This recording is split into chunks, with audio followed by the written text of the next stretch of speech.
So let's have a little chat, shall we? Let's have a little occult chat. This is your host, The Occult View.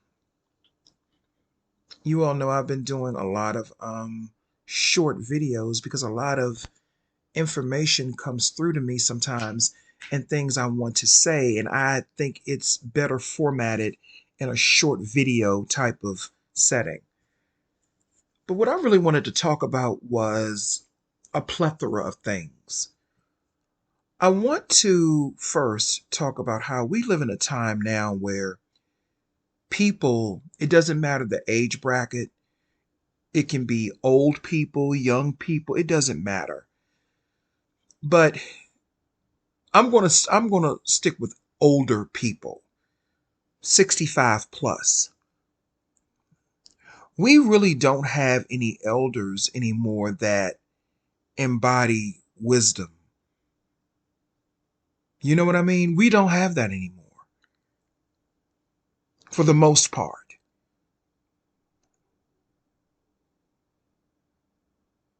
Because the things that I see elders doing, the elders that I knew from back in the day, 30 years ago, they didn't do the stuff that these elders are doing now.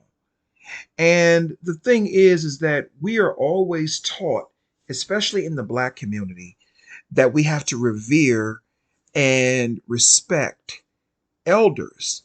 But I'm of a mindset that respect and reverence are things that you have to earn. And if you don't earn them, you don't deserve them. Why do people think that they are entitled to things that they don't deserve? Why do people think that they are entitled to things that they have not earned?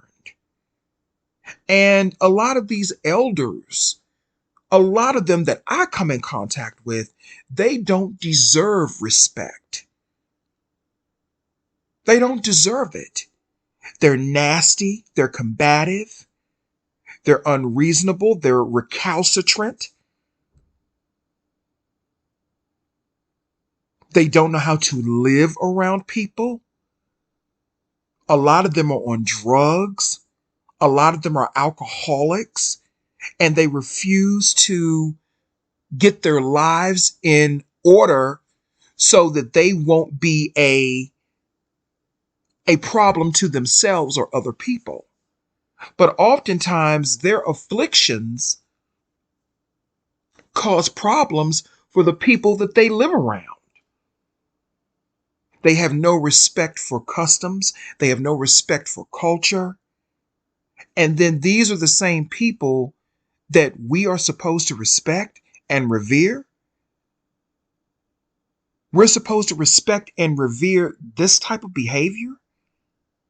Some of these elders are so bad, they will fight you for no reason. They will fight you simply because you say hi to them.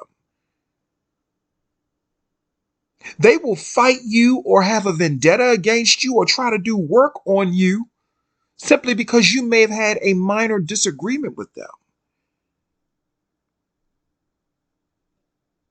These are not elders.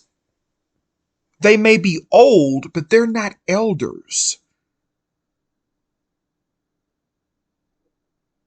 And I think that we have to look at it for what it's worth, especially those boomers. They are the worst. They are absolutely the worst. They have made regrets, mistakes, guilt, all recipes for disaster. Everything that they've put in their pots has been nothing but regrets, guilt, and mistakes.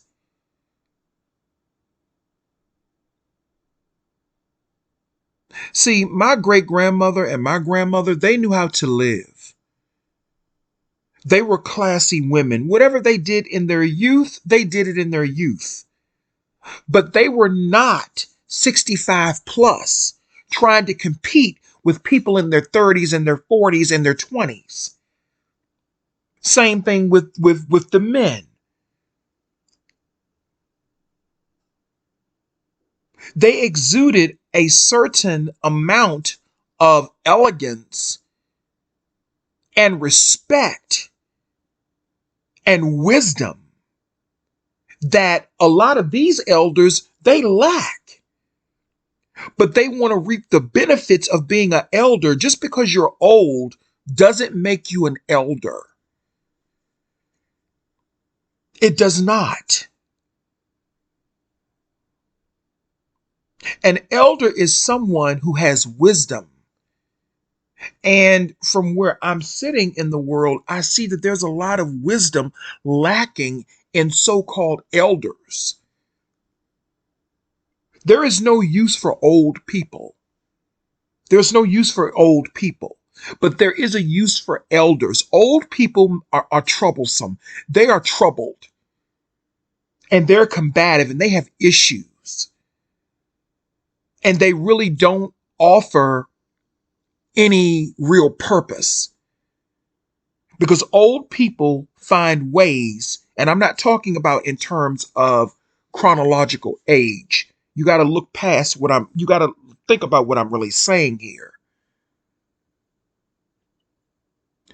If you're old and you lack wisdom, that's a problem. This isn't bashing. This isn't me trying to say that they don't have a right to be. But when your right to be infringes on my right to be or other people's right to be, we have a problem.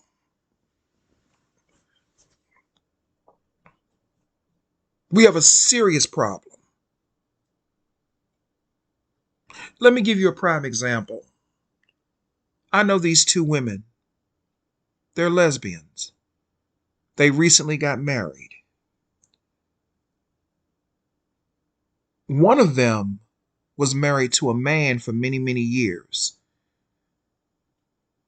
Then out of the blue, she meets this woman, and all of a sudden they're all, they're in love, and then they get married, right? No issue with that. But the one that was married, she's a dishonorable, disgusting person. She used to work for the American Red Cross. Okay? She used to work for the American Red Cross. During the time of Hurricane Katrina. And at that time, I believe they were giving out, and this woman now is about 70, 71 years old now. Okay? But during Hurricane Katrina, they were giving out, I think, gift cards to the displaced victims of Hurricane Katrina. Do you know that she worked in that department where they were giving out gift cards and prepaid cards or whatever? She worked in that department and she was fired because they found out that she was stealing the cards along with some of the other employees that worked in that department, and she was let go. They were stealing them. Now, these people that were affected greatly by Hurricane Katrina, I almost want to put her name out there, but I'm not going to do that. But these people that were affected, mothers, children, and so on and so on. You saw a lot of mothers affected by that and their children. These people that were affected by that, who were expecting these gift cards, they were basically, at a disadvantage because of this person's greed. So then she comes back into this community, comes back into this community. Now she's gay. She's a lesbian. Married a woman. And she expected everyone to come to her wedding, to give her gifts, and to accept her, and to give her all of these accolades. When the bitch didn't deserve any of that because she's a disgusting, dishonorable person who was stealing from innocent people who needed that assistance.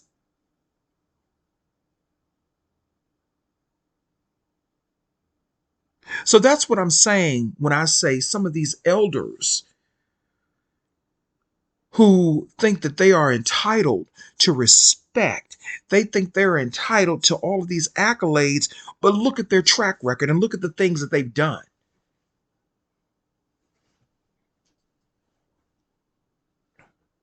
This person has admitted that when she goes into stores, she will steal.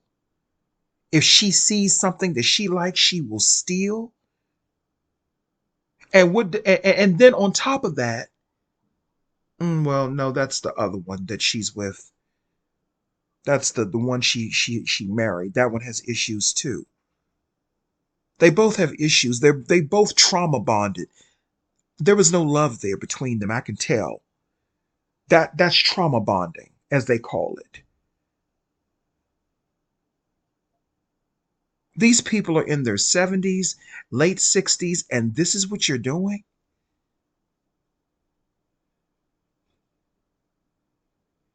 You were married to a whole man.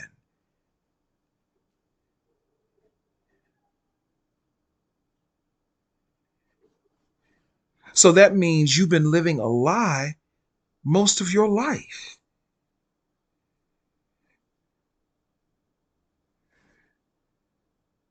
And then on top of that, you're a thief. But we're supposed to respect that? And that is what the world expects us to respect and to revere. And I say, fuck what the world say. I respect what I think is deserved for or deserving of respect.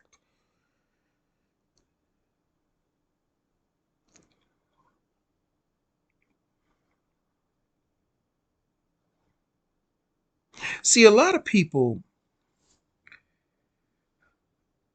go through spiritual transformation or spiritual transformations, and they are tested by the Spirit.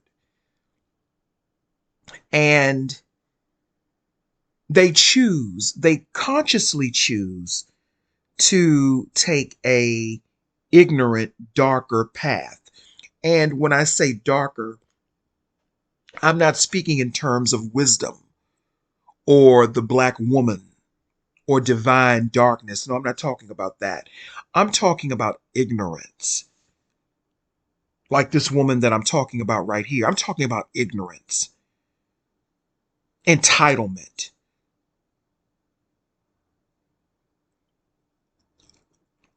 I went back and I started watching because I always learned something different and new from the Omen movies that came out in the 70s, the late 70s, early 80s, and I believe the last movie came out, well, that was a remake that came out in 2006, but the last movie that was part of the series came out in 1991, which was The Omen 4, The Awakening, and that was about Damien Thorne's daughter. And one thing that I now understand about Damien Thorne, the Antichrist, is that he too was going through a sort of a spiritual transformation. And it's really a good example of how someone who is going through a spiritual transformation takes it to a darker, more ignorant place. He consciously chose, he made a conscious decision to take a more sinister, ignorant path. It's the same thing with Michael Langdon, the Antichrist from American Horror Story. He made a conscious choice to go down a more darker, ignorant path. Same thing with Nancy from The Craft. It was not witchcraft that drove Nancy crazy. See, people put a lot of negative connotations on witchcraft. It wasn't the witchcraft that drove Nancy crazy. It was her ego and the dark path and the ignorant path in which she took when she was using the craft. Remember what Lirio told her. Lirio told Sarah when Sarah said, "Well, Nancy's attacking me with magic, and it took her to a dark, she's attacking me basically." And Lirio told her that's because she takes it to a dark place. And that's exactly what she did. She took it to a dark place. And a lot of these people that we are surrounded by, they take these things to a dark or ignorant place, no matter what comes out of their mouth, no matter if they're talking about they're part of the light. Well, how can you be part of light, but you won't acknowledge that light comes from darkness? How can you be part of the light if you will not balance yourself out? There's a balance in everything, and people get upset with that, and they get upset with you and people like me who choose to take a darker path only to come into self-discovery and a higher form of self-transformation spiritually.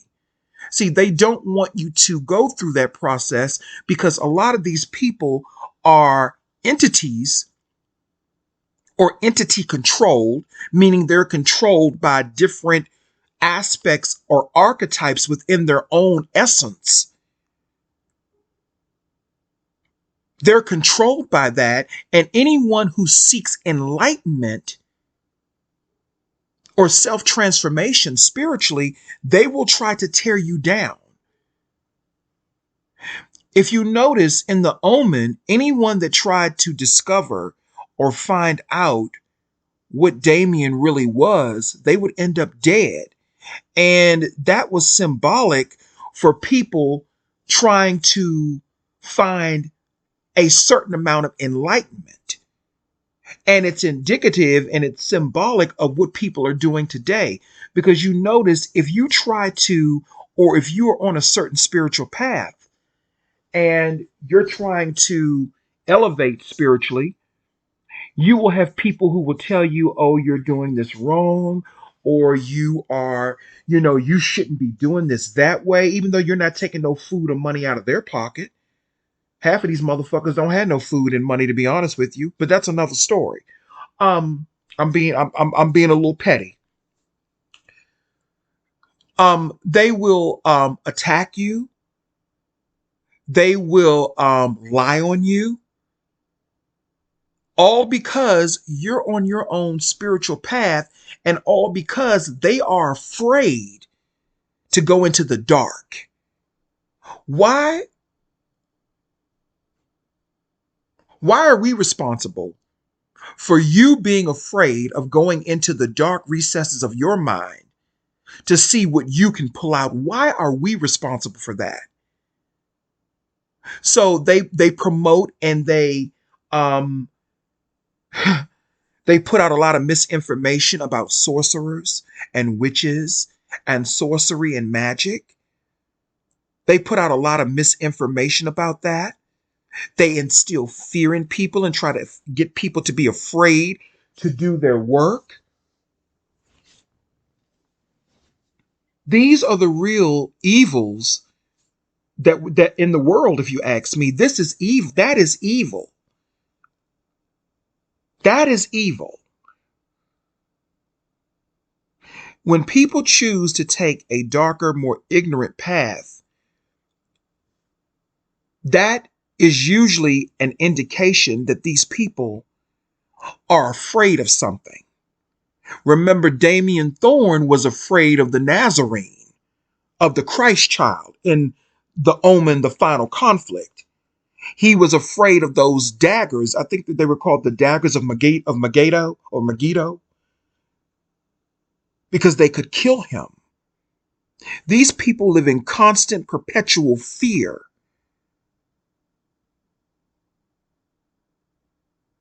That is why they try to distract you from your spiritual journey. They will try to shame you. They will try to attack you when you are on a path of self discovery that may take you into some darker places, not evil places, but darker places that are hidden. See, there's a difference between evil and darker. These people are on an evil, darker, ignorant path. And what makes it evil is their ignorance, not the dark. Again, going back to Nancy from the craft, it wasn't the witchcraft that drove her crazy. It was her ignorance. It was her ignorance that drove her crazy and ultimately destroyed her. But anyway, I just wanted to come through with this quick video. It's not going to be that long. And I just wanted to say that because I see a lot of people who want to influence other people's path. I don't want to influence another person's spiritual path. I just speak upon my own consciousness and what I experience and the things that I've gone through. That's all I do. I don't tell people that what I do is right for them because it may not be. It's almost like the Jim Jones effect. Jim Jones was an evil man.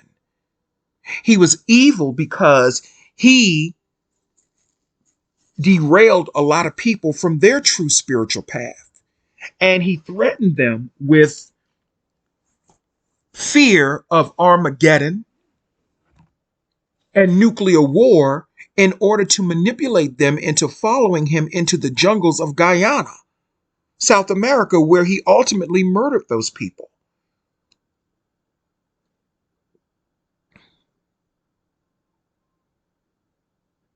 So it's not the dark side that's causing problems. The problem is ignorance. Ignorance is a form of darkness. Let me say it this way, and then I'm going to go. Even in the Bible, they reference doing shadow work or dark side work. But people missed it in the 23rd Psalm, where it talks about, even though I walk through the valley of the shadow of death. See, we are the eye, we are the light, walking through the shadow of death, the valley of the shadow of death. First, it says, even though I walk through the valley of the shadow of death, I shall fear no evil. And the reason it's saying you shall fear no evil is because when you're taking that walk with a pure heart, there is no evil to fear. But when you're taking that walk with the disingenuous, unpure heart or impure heart, or you have spiritual impurities within you, then that is when you should and you shall fear evil. But that's all of that is talking about in the 23rd Psalm. That is talking about you tapping into your shadow self or darker self and having a spiritual transformative experience. That is what that's all about. That is why it says, even though I walk through the valley of the shadow of death, I shall fear no evil, because the I, which is us, is the light.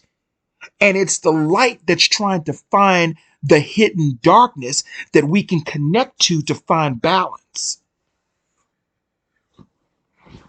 Not to be evil, not to harm people, but the people who take that journey with a disingenuous heart, they turn into Damian Thorns. They turn into Michael Langdons. They turn into Nancy Downs from The Craft and from American Horror Story and The Omen. Michael Langdon, American Horror Story. Damian Thorne, The Omen. Nancy Downs, The Craft. These people, they walked through the valley of the shadow of death, but they walked through it with fear in their heart, and they were not pure in their hearts. So that is why things ended up the way that they did for them. And that is why a lot of these people who try to instill fear in people who take a walk or who go through that dark side, those types of people, that is why they are the personifications of the Damiens, the Michaels, and the Nancys, because they don't have a pure heart. So, of course, they're going to look at everything else as being evil because they don't have pure hearts. Their hearts are corrupt. That is why they're always talking about witchcraft is bad and sorcery is bad. And says who? Says who? The Bible? The Bible? That does all forms of sorcery and all types of shit in it? And I'm not judging anybody who's a Christian who believes what you believe. You do what you do.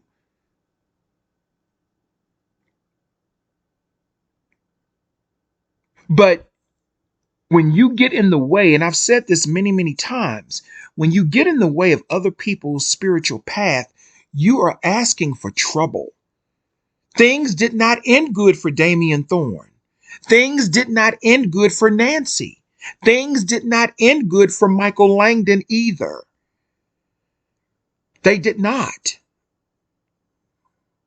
Because these people were destitute and they took darker, ignorant paths of spirituality.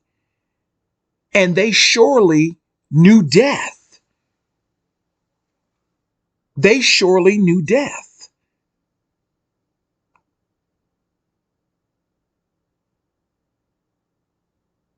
Anyway, that's all I have to say. I just wanted to drop that quick little tidbit. Thank you.